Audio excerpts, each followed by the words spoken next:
సహ్యాద్రి శిఖరే రమ్యం అత్రి అనసూయానందనం త్వం వందే పరమానందం దత్తాత్రేయం జగద్గురుం. ఓం ద్రాం దత్తాత్రేయాయ నమో నమః. ఈరోజు ఈ వీడియో ఎందుకు చేస్తున్నామంటే, మన ఛానల్ సబ్స్క్రైబర్ ఒకరు ఒక కామెంట్ రాశారు. అది ఏమిటి అని అంటే, ఖండోబా విఠోబా ఇద్దరు ఒకటే కదా నాన్న అని రాశారు. దాని గురించి ఇవాల్టి ఈ వీడియో. శివాయ విష్ణు రూపాయ శివరూపాయ విష్ణవే. ఇంతవరకు మనం అద్వైతంలో చాలా చక్కగా ఈ భావన సూక్ష్మ రూపంగా శివకేశవులు వారిద్దరిలో భేదం లేదు, కానీ స్థూల రూపంగా కొన్ని కార్యాలు చేయడానికి వారు సగుణ రూపంగా అవతరిస్తూ ఉంటారు.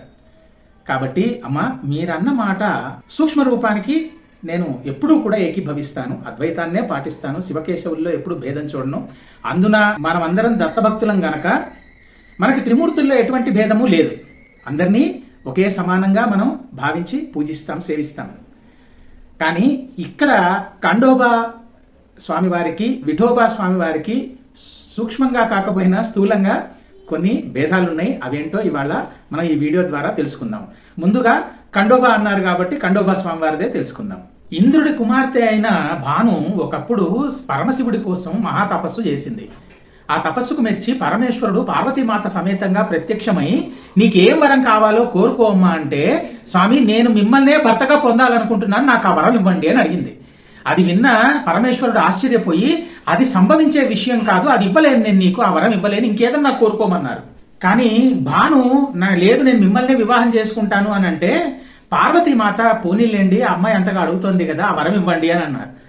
అంటే పరమేశ్వరుడు, నీకు తెలియదు పార్వతి, నువ్వేం చెప్తున్నావో, ఇదే గనక జరిగితే లోకాలు అల్లకల్లోలం అయిపోతాయి, నీ క్రోధానికి గురైపోతాయి, దాని వలన రాబోయే పరిణామాలు నీకు తెలియట్లేదు, నువ్వే ఈ పనికి ఆగ్రహం చెందవలసిన అవసరం పడుతుంది, కనుక నేను ఈ వరం ఇవ్వలేను అంటే, పార్వతీమాత ఎలాగో పరమశివుణ్ణి ఒప్పించి ఆ వరం ఇచ్చేలాగా చేస్తుంది. ఆ వరం ఇచ్చిన పరమశివుడు ఒకటే మాట చెప్తాడు, పార్వతి నువ్వు నా చేత ఈ వరం ఇప్పించావు గనక వీటికి సంబంధించిన పరిణామాలన్నింటినీ నువ్వే చక్కదిద్దాల్సి వస్తుంది గనక నువ్వు నీ శక్తులన్నీ కోల్పోయి భూమి మీద అన్నీ మర్చిపోయి ఒక సాధారణ వనితలాగా నువ్వు జన్మిస్తావు, ఒక అమ్మాయిలాగా. అప్పుడు నువ్వు నన్ను మళ్ళీ వివాహం చేసుకుంటావు. ఆ వివాహం చేసుకున్న తర్వాత నీ సాధన అంతా పూర్తయిన తర్వాత నీకు గతం గుర్తుకొస్తుంది. నీకు గతం గుర్తుకు వచ్చిన తర్వాత నువ్వు మళ్ళీ ఇప్పటి ఈ పరిణామాలన్నింటినీ చక్కదిద్దేది నువ్వే అని చెప్పేసి అమ్మవారికి చెప్పేస్తారు స్వామివారు. భాను మటుకు తనకంతటి వరం లభించినందుకు సంతోషంగా ఇంద్రలోకం వెళ్తే, ఇంద్రుడు కోపంతో శపించి, నీకు ఇంద్రలోకంలో దేవలోకంలో అర్హత లేదు, నువ్వు మానవ స్త్రీగా జన్మించు పొమ్మని చెప్పి భూమి మీదకి పంపించేసేస్తారు. ఆ విధంగా భూమిని చేరిన భాను ఒక చిన్న పసిపిల్లలాగా ఒక గొర్రెలను పెంచుకునే వాడికి దొరికితే అతను ఈ అమ్మాయిని పెంచి పెద్ద చేస్తూ ఉంటాడు. పరమశివుడు కూడా భూమి మీద అవతరిస్తారు. ఎందుకంటే ఏదైనా ఒక అవసరం వచ్చి ఒక కార్యం చేయవలసి వచ్చి అది చేయకూడదని అనిపించినా చేయవలసి వస్తే శివకేశవులు ఇద్దరు దాన్ని సృష్టిలో ఏదో ఒక సత్కార్యం కోసం ఉపయోగపడేలాగా చేస్తారు కదా. ఎలాగైతే శ్రీ మహావిష్ణువుకి దూర్వాస మహాముని శాపం, నానాయోనుల్లో జన్మించాలనంటే ఆయన కూర్మావతారం, మత్స్యావతారం, ఇలా అనేక అవతారాలు ఎత్తి ఈ లోకాలను కాపాడిన వారే కదా. అలాగే పరమశివుడు కూడా తాను మళ్ళీ ఈ భూమి మీద ఖండోబా అనే పేరుతోటి వారు జన్మించారు. వారి జన్మకు కారణం ఏంటి? అప్పటికే ఈ భూమి మీద మణిమల్లులని ఇద్దరు రాక్షసులు అంటే మీరు ఏదో సినిమాల్లో చూపించిన విధంగా మీరు ఏదో 2 కోరలు ఉంటాయి, 2 కొమ్ములు ఉంటాయి, ఇలా ఏం ఊహించుకోవద్దు. అదంతా కూడా ఒక రిప్రజెంటేషన్ కోసం మన సినిమాల్లో చూపించేవారు. ఎవడైతే మానవ శ్రేయస్సుకి, ఈ భూమి మీద నివసించే జీవ జంతువులన్నిటికీ శ్రేయస్సుకి విరుద్ధంగా కార్యాలు చేస్తారో, ఎవరి ఆలోచన సరళి అయితే మంచిదై ఉండదో, వాళ్ళంతా రాక్షస ప్రవృత్తి ఉన్నవాళ్లే, వాళ్ళంతా రాక్షసులే. ఇందులో ఎటువంటి సందేహం లేదు. వీళ్ళిద్దరూ కూడా మహావీరులు. వీరు భూమండలాన్ని జయించేశారు. కానీ వీళ్ళు చేసే అరాచకాలు అన్నీ ఇన్ని కాదు. వీళ్ళిద్దరూ బ్రహ్మదేవుడి కోసం తపస్సు చేసి బ్రహ్మను మెప్పించి ఎటువంటి వరాలను పొందారంటే, వీరిని సంహరించడం ఎవరి తరం కాదు, సాక్షాత్తు ఆ జగన్మాతే రావాలి. కనుక భాను కోరిన కోరికను వరంగా అనుగ్రహించారు పరమేశ్వరుడు. ఈ విధంగా ఆయన పార్వతీమాత భూమిని చేరితే ఆమె వల్ల ఈ రాక్షస సంహారం జరుగుతుందని. అయితే ఇక్కడ చాలా ఉంది. నేను జజూరి అని ఉంటుంది పూణేకి దగ్గరలో, ఖండోబా స్వామి వారి మహాస్థానం అది. అంతేకాకుండా ఖండోబా స్వామి వారివి ఇంకా 2 స్థానాలు ఉన్నాయి. నల్దుర్గ్ అంటారు, మనం తుల్జాపూర్ వెళ్ళే రూట్లో ఉంటుంది. నలదమయంతుల ఇదంతా జరిగిన వృత్తాంతం జరిగిన కోట అక్కడే ఖండోబా స్వామి వారిది. అలాగే మన పార్వతీమాత మళ్ళీ జన్మించారు కదా, ఆమె ఈ జన్మించినప్పుడు నేవాస అని చెప్పి మహారాష్ట్రలోనే ఉంటుంది. ఆ నేవాసాలో జన్మించారు ఆమె అప్పటి నామధేయం ఏంటి? మహల్సా. అందుకే మహల్సాపతి అంటే శివుడు అని అర్థం. మహల్సా అంటే ఎవరు? పార్వతీమాత. మహల్సా మాతకి పతి ఎవరు? శివుడు, ఖండోబా. ఖండోబా అన్న, మహల్సాపతి అన్న, పరమేశ్వరుడు అన్న, మహల్సా అంటే పార్వతి అన్న, అందరూ ఒకటే. అయితే భాను పెరిగింది ఎక్కడ? భాను పెరిగింది ధుళే అని ఉంటుంది. ఆ ధుళేకి దగ్గరలో ఒక గ్రామంలో. ఇదంతా కూడా ఎందుకు చెప్తున్నాను అని అంటే, అసలు ఖండోబా వృత్తాంతం ఏంటి, విఠోబా వృత్తాంతం ఏంటో తెలియాలి కదా, కాబట్టి చెప్తున్నాను. తర్వాత ఒక సమయానికి పరమేశ్వరుడు భానుకి ఇచ్చిన వరం ప్రకారంగా భానుని వివాహం చేసుకుంటాడు. కానీ భానుని వివాహం చేసుకోవడానికి వెళ్ళినప్పుడు ఒక పేదవాడిగా వెళ్తాడు. నా దగ్గర ఏమీ లేదంటాడు, ఆ ఇంటి అల్లుళ్ళలాగా వెళ్తూ ఉంటాడు. అలాగే ఈ మన నేవాసాకు వచ్చి, నేవాసాలో అమ్మవారు పుట్టినటువంటి ఆ వంశం మహాధనిక వంశం కాబట్టి ఆ పెళ్లి ఎవరు చేయిస్తారు?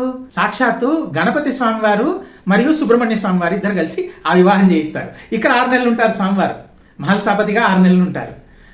భాను వాళ్ళ ఇంట్లోనేమో 6 నెలలు ఉంటారు. కానీ ఒకటి సమయం వచ్చేటప్పటికి తెలిసిపోతుంది. అప్పటికే అమ్మవారికి తాను పార్వతీదేవి అన్న జ్ఞానం కలుగుతుంది. ఏంటి, నా శివుణ్ణి ఇంకోళ్ళు పంచుకున్నారా? వరం ఏమన్నది ఆమె, పంచుకోమన్నది ఆమె, మళ్ళీ వచ్చి గొడవ పెట్టింది ఆమె. అంతా అల్లకల్లోలం అయిపోతుంటే ఇంకా ఎవరు ఆ సమయానికి అడ్డుపడలేరు గనక గణపతి వారిని ప్రేరేపిస్తే గణపతి స్వామి వారు వెళ్ళి వారు అమ్మవారికి జరిగిన వృత్తాంతం అంతా తెలిసేటట్లు చేసి, ఇందులో నారద మహాముని వారి పాత్ర కూడా చాలా ఉంటుంది. అందరూ తమాషాగా నారద మహాముని అంటారు, కానీ చాలా తప్పండి. వారు చేసిన లోక కళ్యాణం అంతా ఇంత కాదు. నారద మహాముని, గణపతి ఇద్దరు కలిసి మొత్తానికి అమ్మవారికి వారు శక్తి స్వరూపమని, అలాగే పార్వతీ మాతగా ఉన్నప్పుడు వారు భానుకిచ్చిన వరం అని అన్ని గుర్తు తెచ్చుకుంటారు. అప్పుడు గుర్రం మీద ఎక్కించుకొని ఖండోబా స్వామి వారు మహల్సా మాతను ముందు కూర్చోబెట్టుకొని మణిమల్లులతోటి యుద్ధానికి వెళ్తారు. మణిమల్లులు మేము పార్వతీమాత చేతిలోనే మరణం పొందాలని ఎందుకు వరం కోరారో తెలుసా? అప్పటికి పార్వతీమాత అన్నీ మర్చిపోయి భూమి మీదకి వచ్చేశారని వారికి తెలుసు. కాబట్టి వాళ్ళ ధైర్యం ఏంటంటే, పార్వతీమాత కైలాసంలో లేరుగా, ఆమెకి ఇప్పుడు తన గతం గుర్తులేదుగా, ఇంకా మమ్మల్ని చంపే వాళ్ళు ఎవరు?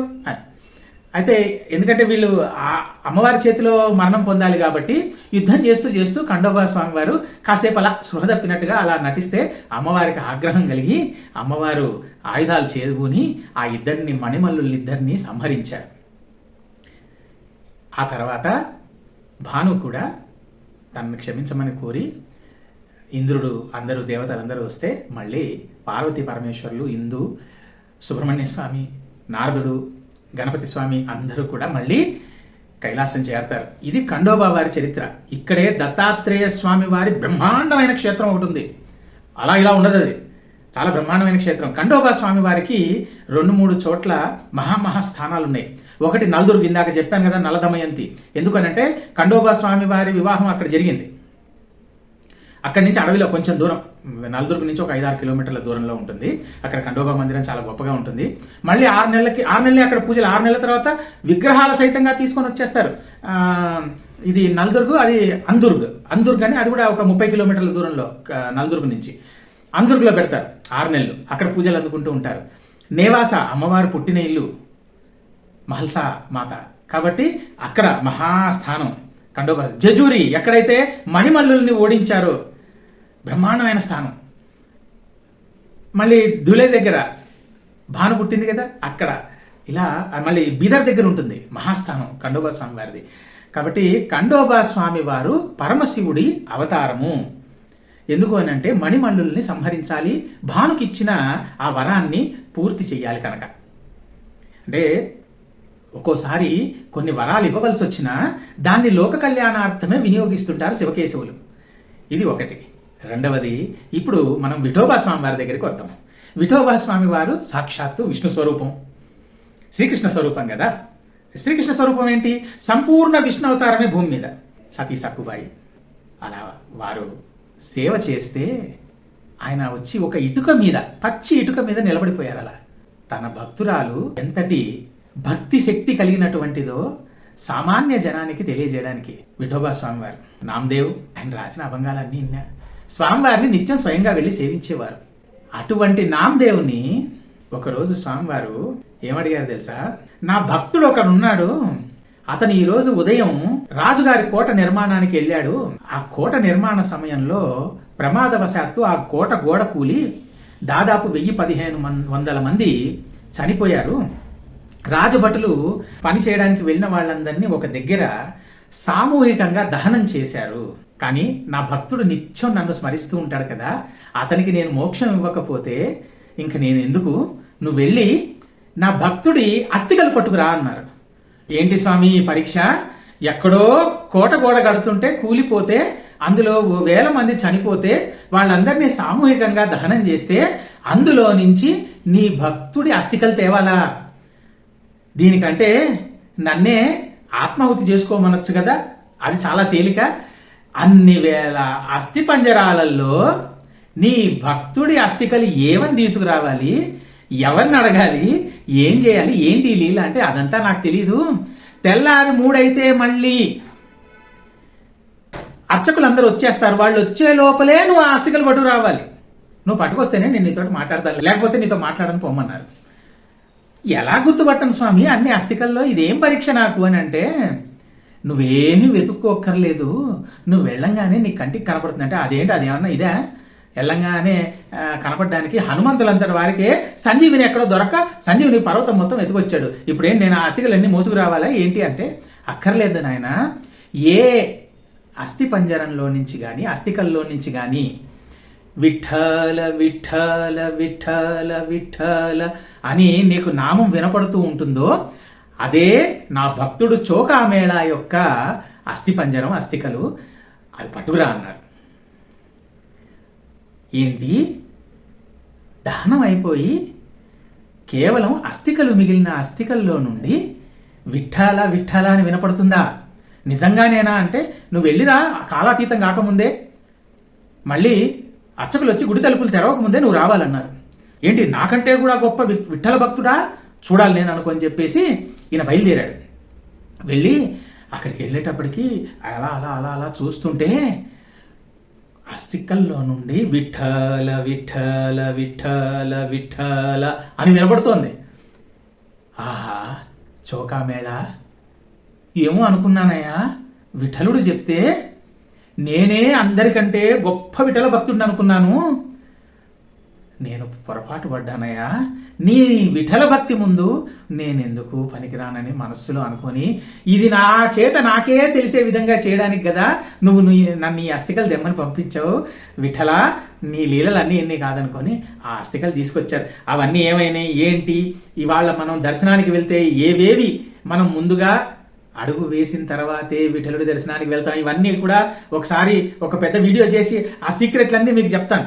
ఇవన్నీ ఎంత అంటే ఒక మనిషిలో ఉన్న మలినాలను తొలగించి భక్తుడిని భగవంతుడికి సమీపంగా చేరుస్తుంది. అంతటి చక్కటి ఇవి లీలలు ఇవి.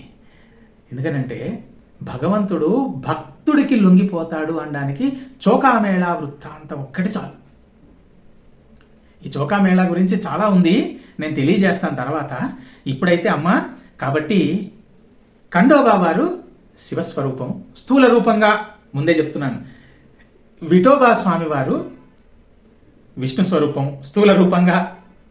ఎందుకంటే భక్తులు సగుణ రూపంలో దర్శించాలి స్వామి అనుకున్నప్పుడు వారు ఏ రూపాన్ని అయితే ధ్యానిస్తారో ఆ రూపంతోటే వారు దర్శనమిస్తారు గనక స్థూలానికి ఖండోబా వేరు, విఠోబా వేరు. కానీ మొదట మనం చెప్పుకున్న విధంగా శ్రీ విష్ణు రూపాయ నమశివాయ. ఇది ఇంకో ప్రూఫ్ కూడా ఉంది. ఇది ఎక్కడ ఉంటుంది? విఠలుడి మందిరంలో విఠలుడే అందుకు సాక్ష్యం. మీరు పండరీపురం వెళ్తే ఉదయం అభిషేక సమయంలో అర్చక స్వాములను అడగండి, చెప్తారు. ఏంటి అంటే అక్కడ పాండురంగడి శిరస్సు మీద శివలింగం ఉంటుంది. ముందుగా అభిషేక జలం శివలింగం మీద పడి ఆ తరువాత స్వామివారి మస్తకం మీద నుండి వారి శరీరం మీదకి జాలు వారుతాయి అభిషేక జలాలు. అందుకే ఆయన మస్తకలింగ స్వరూపలింగ అని రాశారు జనార్దన్ స్వామి వారు. ఈ జనార్దన్ స్వామి వారు ఎవరో కూడా తర్వాత మళ్ళీ చెప్తాను, చాలా ఉంది మనం తెలుసుకోవాల్సింది. అంటే ఆయన మస్తకం మీద శివలింగం ధరించారు పాండురంగ స్వామి వారు విఠలుడు. ఎందుకు? నేను శివుడు వేరు కాదయా, ఇద్దరం ఒకటే. స్వరూపలింగ అంటే ఆయన శిరస్సు చూస్తే మీరు అది కూడా ఒక రకంగా లింగాకారంలోనే ఉంటుంది. అందుకే అన్నారు మస్తకలింగ స్వరూపలింగ రూప అభంగ సజ్జన సంగ. రూప అభంగ అంటే అభంగ గానం చేస్తే, అభంగాలంటే మరాఠీలో రాసినటువంటి భక్తి రచనలు, కీర్తనలు. అవి ఆయన ఎలా ఉంటాడు అని అంటే, నువ్వు ఈ సగుణ రూపం ఏం వద్దనుకున్నారనుకో, భక్తి పారవస్యంతో అభంగ గానం చేస్తే అభంగ స్వరూపంలో ఏదైతే రాసిందో అలాగే అవతరిస్తారు ఆయన.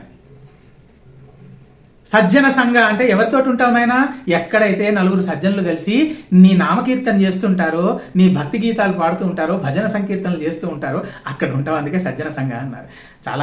ఇదంతా చాలా లోతైన విషయాలు. అమ్మా, మీరు అన్నదానికి నేను విమర్శ ఏం చేయట్లేదు, దయచేసి అలా అనుకోవద్దు. నా మనస్సుకి భావన కలిగింది. స్థూల రూపం సూక్ష్మ రూపం రెండు ఉంటాయి. సూక్ష్మానికి వారిద్దరు ఒకటే, స్థూల రూపంలో వారు చేయవలసిన కార్యాలకు అనుగుణంగా భక్తులు వారిని ఏ రకంగా దర్శించాలనుకున్న రూపానికి అనుగుణంగా వారు దర్శనమిస్తుంటారు. కనుక ఇది మీకు నేను చెప్పదలుచుకుంది చెప్పానని భావిస్తున్నాను. మీకు ఇంకేదన్నా చెప్పాలనిపిస్తే దయచేసి చెప్పండి, అది నేను కూడా తెలుసుకున్న వాడిని అవుతాను. అందుకని అవధూత చింతన శ్రీ గురుదేవ దత్త.